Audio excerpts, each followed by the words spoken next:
completed 2 units, unit number 1 and 2. Now we are moving on unit number 3.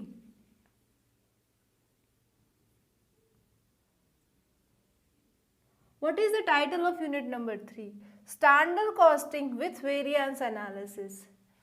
आपने BCom में पढ़ा होगा standard costing, marginal costing, okay, और उसके बाद वेरिएंस एनालिसिस। बट यहाँ पर क्या करना है, थोड़ा नेक्स्ट लेवल का हमको स्टडी करना होगा। स्टैंडर्ड कॉस्टिंग में जो वेरिएंस एनालिसिस है उस पर से कैसे अकाउंटिंग ट्रीटमेंट होगी और कैसे प्रॉफिट को रिकंसाइल करेंगे, वो हमें इस यूनिट में देखना है। Standard costing with variance analysis.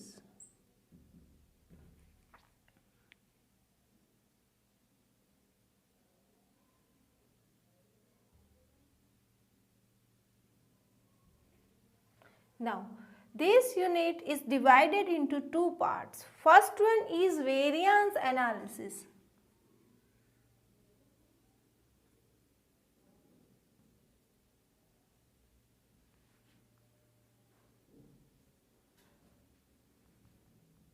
और उसमें हमें क्या करना है, वेरिएंस को एनालाइज तो करना है, different types of variance calculate करने हैं, उसके साथ साथ हमें प्रॉफिट की रिकंसिलिएशन स्टेटमेंट भी बनानी है। इसलिए यहाँ पर दूसरा पोर्शन होगा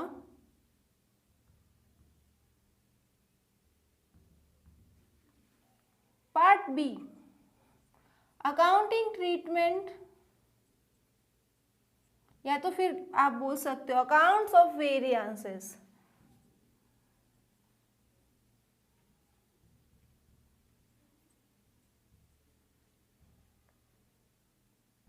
Okay, so unit number 3 is divided into 2 parts. First one is we have to calculate different types of variance, we have to analyze, we have to interpret, and from that we have to prepare reconciliation profit statement. Okay, and part number B, accounting treatment for variance.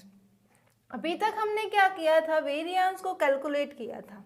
अब हमारा next point क्या होगा, reconciliation statement बनाना है। Okay, अब ये portion number 1 खत्म हो जाने के बाद हम इसके बारे में इन डिटेल पढ़ेंगे। सो नाउ अब हम स्टार्ट कर रहे हैं portion number A, variance analysis and reconciliation statement related to profit. What do you mean by variance? यहाँ से हमारा फर्स्ट पोर्शन स्टार्ट हो रहा है, variance analysis.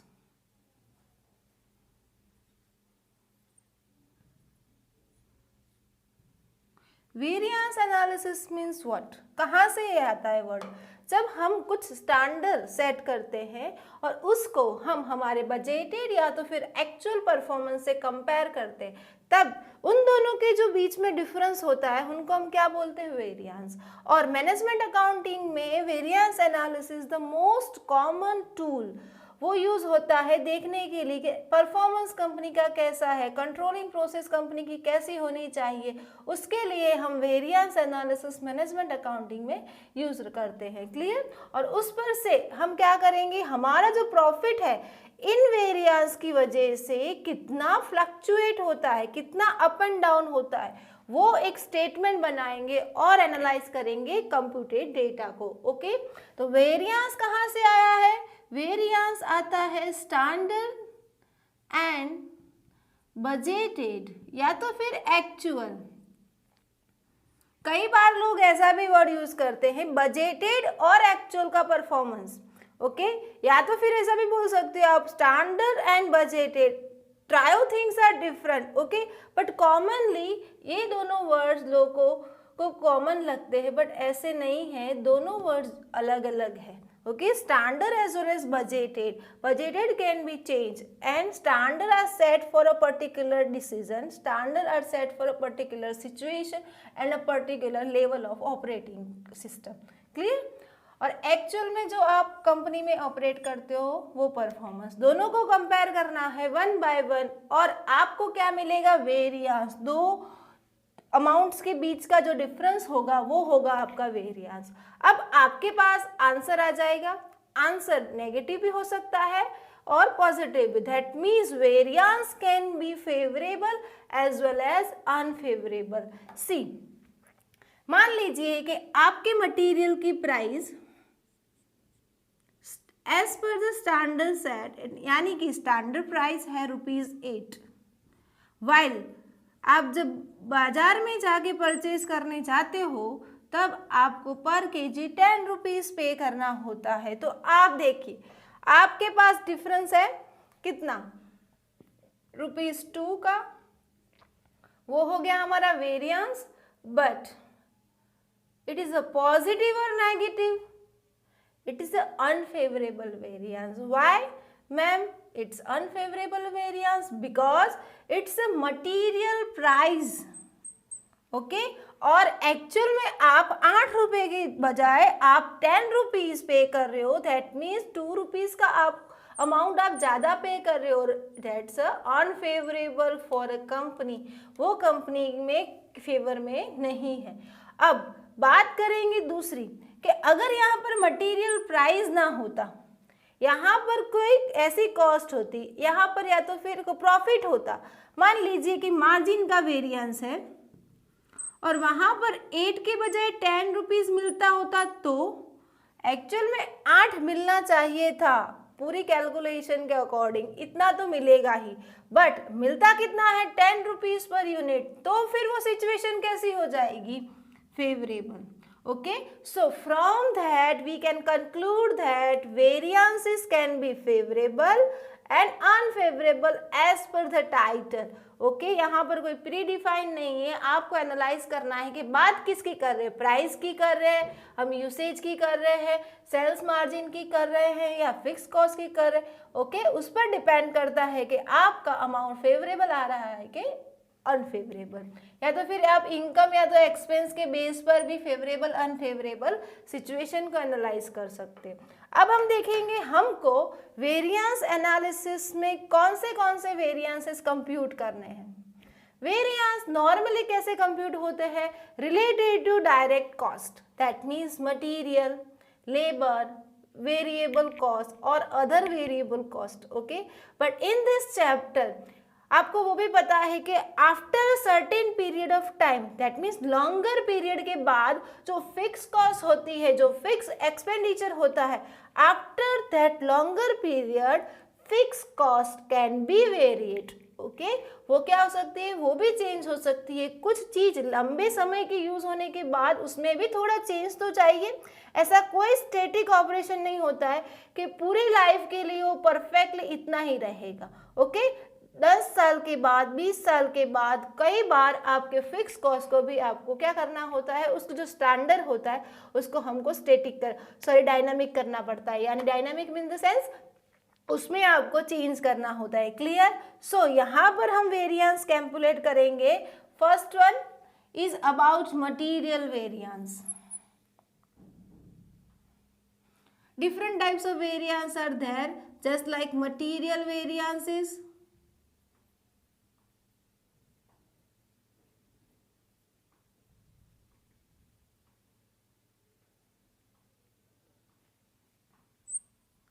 labor related variances,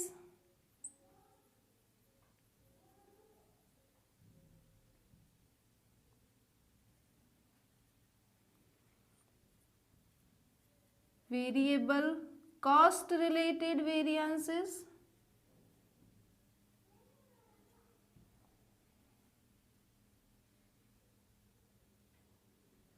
and fixed cost variances.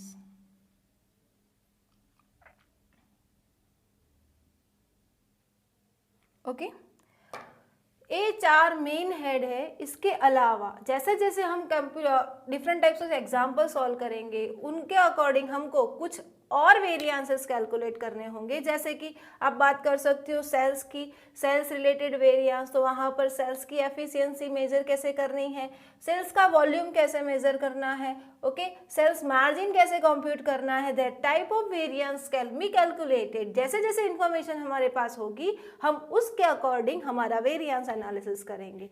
तो अब देखते हैं जो नॉमिनेटेड है हमारे यहाँ पर variances main 4, okay. First one is material variance. तो मटीरियल के रिगार्डिंग कौन कौन से वेरिएंस हो सकते हैं? फर्स्ट, मटीरियल की कॉस्ट कितनी होगी? The first title is material cost variance. यहां पर हमें मेजर क्या करना है? Variance related to the cost of material. हम हमारी कंपनी में, हम हमारे प्रोडक्शन डिपार्टमेंट में जितना भी मटेरियल ला रहे हैं उसके रिगार्डिंग जितना डेटा है, actual as well as standard और you can say budgeted, okay, उस पर से हमें वेरिएंस कैलकुलेट करना है। Number 2, material price variance.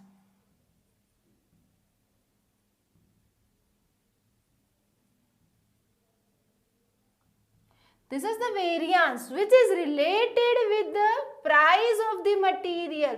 Material की स्टैंडर्ड प्राइस क्या सेट की थी as per the market situation, और एक्चुअल में कितना प्राइस है मटीरियल का, उसमें जो वेरिएशन होगा वो हम देखेंगे सेकंड में। After that third point is material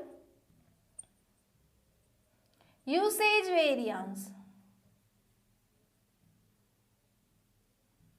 okay, material usage variance में क्या करना है? मटेरियल यूसेज वेरिएंस में related to use of the material, कितनी क्वांटिटी में आप मटेरियल यूज कर रहे हो।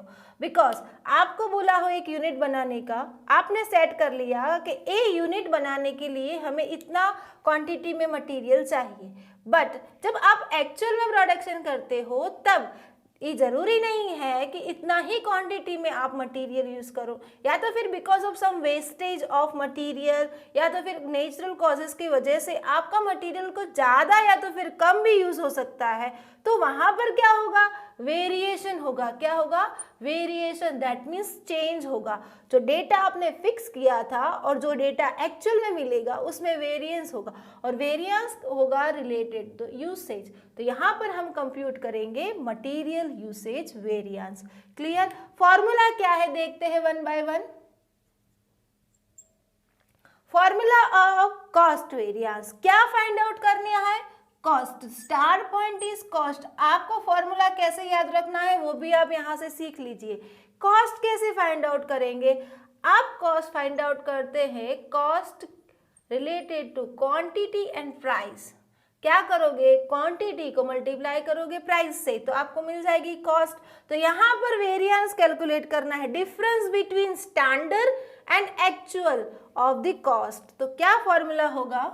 फॉर्मूला होगा standard quantity into standard price minus actual quantity into actual price.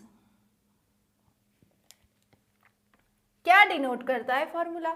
Formula denote करता है कि आपके पास कितनी स्टैंडर्ड क्वांटिटी का प्रोडक्शन था, कितना करना चाहिए था, उसके अकॉर्डिंग उसकी स्टैंडर्ड प्राइस कितनी थी, कितनी कॉस्ट हुई, दोनों को मल्टीप्लाई करके हमारे पास क्या मिलेगा? Standard cost. Clear? One term is clear. Number 2, actual quantity कितनी यूज हुई मटेरियल की, एक्चुअल प्राइस कितनी हुई मटेरियल की, दोनों को मल्टीप्लाई करोगे तो आपके पास मिल जाएगा actual cost. So in material cost variance we are comparing actual cost and standard cost. Okay, number 2, move on the second part, price variance। याद कैसे रखना है फॉर्मूला? क्या करना है? हमें कंपैरिजन करनी है। वेरिएंस में क्या करते हैं हम? कंपैरिजन करते हैं। किसकी कंपैरिजन करनी है? प्राइस की। कौन कौन से प्राइस की? Standard price and actual price. इतना तो क्लियर हो गया। यहां पर हम वेरिएंस कैलकुलेट कर रहे हैं प्राइस का, so in bracket we are comparing standard price and actual price multiply by actual quantity. Clear? यहां पर ए फंडा याद रखना है। कैसे फॉर्मूला आप याद करोगे? यहाँ पर आपको रोटेट लर्निंग नहीं करनी है, आपको क्या करना है, सिंपल सी चीज समझनी है कि यहाँ पर वेरिएंस है प्राइस का, तो कंपेयर भी हम करेंगे प्राइस को, कौन कौन सी प्राइस को ma'am, standard price as well as actual price and multiply by actual quantity. Clear? Done. Now next point is related to usage. Usage that means कितना यूज किया, क्या यूज किया, क्वांटिटी, कंपेयर क्या किया, क्वांटिटी, तो quantity in bracket होगा SQ minus AQ multiply by standard price. This is the star point of the variance. Usage में क्या स्टार पॉइंट है, वेरिएंस कंप्यूट करते समय ध्यान क्या रखना है, यहाँ पर आप नोट भी लिख सकते हो, यहाँ पर नोट नंबर 1 भी आप लिख सकते हो दैट कि यहाँ पर आपको स्टैंडर्ड क्वांटिटी कौन सी लेनी है, रिलेटेड टू एक्चुअल, जो बुक में दी है क्वेश्चन में कि स्टैंडर्ड क्वांटिटी इतनी है वो नहीं लेनी है, हमको क्या करना है, हमको देखना है कि एक्चुअल में प्रोडक्शन इतना जो करना है. जैसे मैं एग्जांपल एक्सप्लेन करती हूँ, मान लीजिए कि आपके एक्चुअल यूनिट नंबर है 10,000 और आपको डेटा दिया है स्टैंडर्ड का 8,000 के अकॉर्डिंग. ओके, तो पूरा डेटा किसके अकॉर्डिंग है, 8,000 के अकॉर्डिंग, बट एक्चुअल में आप कितना कर रहे हो, 10,000. तो 10,000 मैन्युफैक्चर करने के लिए कितना स्टैंडर्ड क्वांटिटी में मटेरियल यूज होना चाहिए, वो होगा आपका standard quantity for this variance. Okay, this is note number 1. In this variance what, in material usage variance standard quantity is computed as per the actual quantity, actual production. Clear? So here 3 variances are clear. Which one? First is cost. In that we have compared standard cost as well as actual cost. Okay? Number 2, in price variance we have compared standard price minus actual price. That means comparison is between standard price and actual price. Next point, usage में हमने क्या compare किया, standard quantity and actual quantity, कितना material हमने use किया है वो, और computed by multiplying the particular thing, particular quantity and particular price. Okay, the material related variances are over. But इसके अलावा भी आप different types of material के वेरिएंसेस कैलकुलेट कर सकते हो. जैसे जैसे हम एग्जाम्पल करेंगे वहाँ पर डिफरेंट टाइप्स के अलग अलग वेरिएंसेस भी आएंगे, just like material yield variance, material efficiency variance, that type of variance can be calculated. So हम कहाँ करेंगे, हमारे एग्जाम्पल्स में करेंगे. ओके, अब मूव ऑन करते हैं number 2, labour variance. Labour variance कैसे कंप्यूट करना है, लेबर वेरिएंस भी सिमिलर वे में. अगर आपको ये 3 वेरिएंसेस क्लियर है तो यहाँ पर आपको कोई दिक्कत नहीं होगी. सिर्फ इतना समझना है कि मटेरियल में हमारे पास क्या है, quantity and price, but in labour, labour that means related to working procedure, workers, their efficiency, their rates. तो यहाँ पर हमारे पास कौन से 2 टर्म होंगे कंपेयर करने के लिए, सोचिए. वर्कर्स काम कैसे करते हैं, as per the R, as per their standard rate. Okay, तो यहाँ पर आपके पास 2 बेस टर्म क्या होंगे, रेट एज वेल एज आपके नंबर ऑफ आवर्स, कितने घंटे आपके वर्कर्स काम करते हैं, related to labour variance. Clear? तो यहाँ पर हमारे पास क्या होगा, term rate as well as hours. चलो स्टार्ट करते हैं. There are also 3 types of variance main, उसके अलावा भी है जो हम एग्जाम्पल में करेंगे. First one is labour cost variance. Formula of this variance is standard rate into standard hours minus actual hours into actual rate. Okay, that means what, we are comparing standard cost related to labor and actual cost related to labor. Clear? Okay, याद करने के लिए simple सी चीज है कि कितना standard rate है प्रति घंटे, यानी कि पर आवर कितना स्टैंडर्ड रेट है, that's known as standard rate. Okay, और कितने आवर्स को काम करना चाहिए, that's a standard hour. Okay, और कितने आवर आपने एक्चुअल में काम किया, दैट्स अ एक्चुअल आवर। और उसके लिए आपको कितना प्राइस मिला, कितना रेट मिला पर आवर काम करने के लिए, that's known as actual rate. Clear? So here we are comparing standard cost and actual cost related to labour, that's the labour cost variance. देखो फॉर्मूला सेम लगेगा आपको, यहाँ पर टर्म्स खाली आपको देखने के। अगर मैं बात कर रही हूँ मटेरियल की तो मेरे लिए इंपॉर्टेंट होगा क्वांटिटी एंड प्राइस, बट अगर मैं बात कर रही हूँ लेबर रिलेटेड की तो मेरे लिए क्या इंपॉर्टेंट होगा, rate and R. Clear? Okay, दूसरा वेरिएंस देखते हैं, लेबर रेट वेरिएंस। उसका दूसरा नाम भी है वेज रेट वेरिएंसेस। ओके, तो आपको कंफ्यूज नहीं होना है, wage rate variance is similarly known as a labour rate variances. Okay, formula क्या होगा, क्या कंपेयर करना है, वापिस याद करो, मटेरियल के जैसे ही यहाँ पर फॉर्मूला बनेगा। कंपेयर क्या करना है, रेट। क्या टाइटल है वेरिएंस का, रेट। तो कंपेयर करेंगे हम स्टैंडर्ड रेट को एक्चुअल रेट से, मल्टीप्लाई किससे करेंगे, यहां पर क्वांटिटी थी, यहां पर क्या होगा, actual hours. Clear? Next point, आपका थर्ड पॉइंट का वेरिएंस कौन सा है, labour efficiency variance.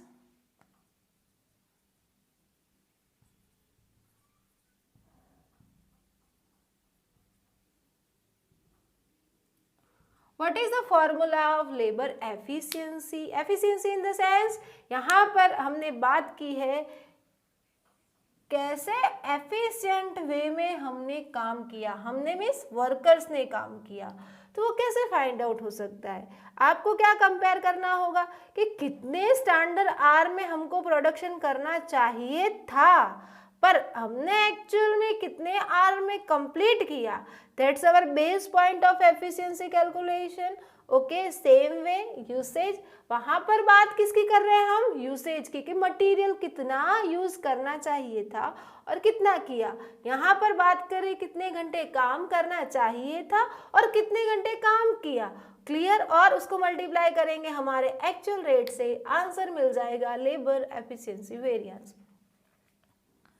Standard hours are compared with actual hours and multiplied by standard rate. Okay, standard rate and standard hours. यहाँ पर वही नोट नंबर 2 है, या तो फिर note number 1 related to labour भी लिख सकते हो आप, कि आपका जो स्टैंडर्ड आवर होगा वो आपको चेंज भी करना होता है कई एग्जाम्पल में। फिर आप बोलोगे मैम आपने क्यों यहाँ पर ये लिया, तो याद रखिए स्टूडेंट्स कि अगर आपके स्टैंडर्ड क्वांटिटी या तो standard number of units and actual output same नहीं है तो आपको चेंज करना पड़ेगा आपका स्टैंडर्ड। क्यों, मैंने यहाँ पर आपको एग्जांपल दिया था कि एक्चुअल प्रोडक्शन तो हम 10,000 का कर रहे हैं बट डेटा तो दिया है 8,000 का, तो हमको पहले क्या करना होगा, हमको 10,000 के लिए स्टैंडर्ड सेट करना होगा, तभी जाके हमारी कंपैरिजन यूनिफॉर्म होगी। अदरवाइज अगर मैं कंपेयर करती हूँ 8,000 वाला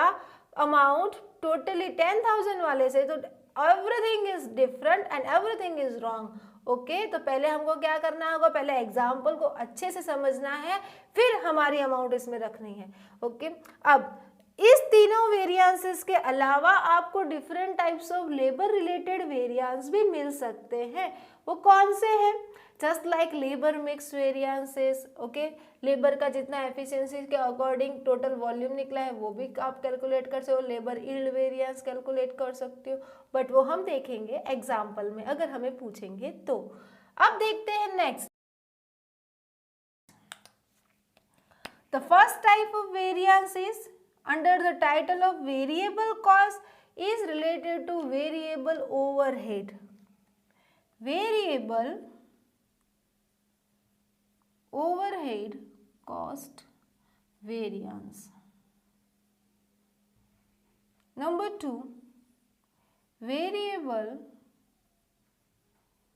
overhead expenditure variance. Number 3, variable overhead efficiency variance. Okay, और यहाँ पर है फिक्स में fixed overhead variance. It can be related to cost, efficiency, etc. आप यहाँ पर yield भी फाइंड आउट कर सकते हो. यहाँ पर हम टोटली इन दिस फॉर्मूला जो यूज़ करेंगे यहाँ पर वेरिएंसेस के लिए वो हम डायरेक्टली एग्जाम्पल में देख लेंगे. यहाँ पर जो दो मेन कंटेंट आपको एक्सप्लेन करना था बेस के लिए वो यहाँ पर मैंने एक्सप्लेन कर लिया है. आपको पहले ध्यान रखना होगा एक वेरिएंस का अगर आपको पूरा समझ आ जाता है कॉन्सेप्ट तो आपको रोड करके जाने की जरूर नहीं है. सिंपल सी बात है कि वेरिएंस कौन सा है तो उसके अकॉर्डिंग अमाउंट रख दीजिए. कॉस्ट का है तो कॉस्ट कंपेयर कीजिए, रेट का है तो रेट कंपेयर कीजिए, एफिशिएंसी का है तो एफिशिएंसी. ओके, एफिशिएंसी का वर्ड यूज होगा जब हम वर्कर की बात करेंगे, काम करने की क्षमता की बात करेंगे. अब बात मटेरियल की है तो मटेरियल के रिगार्डिंग द वर्ड यूज हो जाएगा usage variance. Okay, so this is the entire theory portion of variance analysis.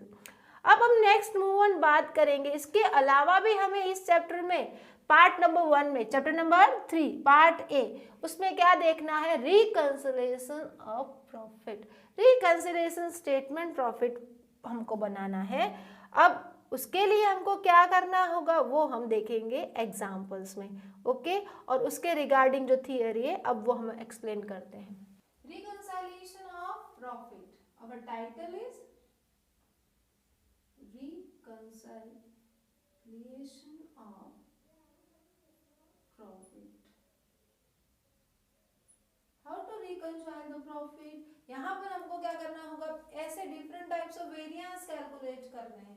उसके बाद हमको reconciliation statement of profit prepare करना है. तो उस स्टेटमेंट में क्या क्या यूज होता है और कैसे टोटल थियरी है वो हमको देखना है. देखेंगे reconciliation of profit. Reconciliation of profit means what? You are starting with the standard profit and increase or decrease due to variance and we are finding out the actual profit. हमारा answer tally होना चाहिए तो ये हमारा example सही है. Okay, तो आपको पता है कि हम यहाँ पर यूज क्या कर रहे हैं, standard costing with the actual performance. इतना तो कॉन्सेप्ट क्लियर है. We are using standard costing and when you are using the standard costing, अगर आप यहाँ पर मैनेजमेंट अकाउंटिंग में स्टैंडर्ड कॉस्टिंग यूज कर रहे हो और तो आपको एक काम और करना होता है कि वेरिएंस कैलकुलेट करने होंगे. सिंपल सी बात है. When you are using standard costing in your accounting system, you have to compare your budgeted or standard data with the actual performance of the company. Okay? और परफॉर्मेंस हम जब compare करेंगे तब मिलेगा क्या, वेरिएंस. वेरिएंस कैसे मिलता है, हमको कंपेयर करना है standard and actual, budgeted and actual. तो अब हमारा जो वेरिएंस होगा वो तो दो तरीके से फाइंड आउट हो आंसर दे सकता है. Sorry, favourable and unfavourable. Favourable in the sense company के लिए प्रॉफिटेबल है, कंपनी के लिए अच्छा है, यानी आपकी सेहत के लिए फायदेकारक है. क्लियर, कंपनी की, आपकी इन द सेंस कंपनी की. ओके, और अनफेवरेबल मीन्स आपके स्वास्थ्य के लिए हानिकारक है. दैट मीन्स कंपनी के लिए हानिकारक है, अनफेवरेबल है. तो अगर अनफेवरेबल है तो कंपनी को कैसी इफेक्ट देगा, एडवर्स इफेक्ट देगा. कंपनी का प्रॉफिट क्या करेगा, रिड्यूस करेगा. और अगर फेवरेबल है तो इंक्रीज करेगा. तो कैसे बनाना है हमको रिकंसिलिएशन स्टेटमेंट ऑफ प्रॉफिट, आपको स्टार्ट करना होगा विद स्टैंडर्ड प्रॉफिट. आप क्या करोगे, यहाँ पर स्टैंडर्ड प्रॉफिट लिखोगे। अब उसमें आपको ऐड करना है या तो लेस करना है, ऐड और लेस। लेस क्या करोगे? Adverse variances. Adverse means what? अभी मैंने एक्सप्लेन किया। एडवर्स वेरिएंस किसको बोलते हैं? जो वेरिएंसेस जिसका रिजल्ट आपको कंपनी के लिए अच्छा है नहीं, यानी कि unfavourable variance. Unfavourable variance means because of that type of variance your cost is increase. आपकी कॉस्ट क्या हो जा रही है? इंक्रीज हो जा रही है। और इनकम क्या हो जा रही है? डिक्रीज हो जा रही है। आपको दोनों साइड से देखना है। हाँ, स्टूडेंट्स की कॉस्ट अगर इंक्रीज हो रही है तो, और इनकम भी डिक्रीज हो रही है, सिंपल सी बात है कि आपकी कॉस्ट अगर बढ़ती है तो आपका प्रॉफिट या तो आपकी इनकम ऑटोमेटिकली रिड्यूस हो जाता है। That's type of variance are adverse variance and that are deducted. Minus करना है। क्लियर? कंपेयर स्टार्ट कहां से किया? स्टैंडर्ड पॉइंट से। नंबर 1। नंबर 2, अब ऐड क्या करेंगे हम? एडवर्स वेरिएंस को लेस कर दिया तो ऐड करेंगे हम फेवरेबल वेरिएंस। फेवरेबल किसे बोलेंगे? जो हमारी सेहत के लिए फायदेमंद है। फायदेमंद इन द सेंस कंपनी का परफॉर्मेंस अच्छा होता है जिनकी वजह से, जैसे कि इनकम बढ़ रही है, कोई वेरिएंस की वजह से इनकम अगर बढ़ रही है और कॉस्ट आपकी डिक्रीज हो रही है, that type of variance are favourable variance. Okay, और एट द एंड आपको क्या मिल जाएगा प्लस और माइनस करने से? Actual profit. Okay, this is our reconciliation statement of profit. Okay, so here in the part number A, unit number 3, part number A, उसमें क्या करना है? पहले वेरिएंस कैलकुलेट करना है एग्जाम्पल के, उसके बाद प्रिपेयर करना है reconciliation statement of the profit. Okay, so theory part is over, explanation is over, now we are moving on a practical question.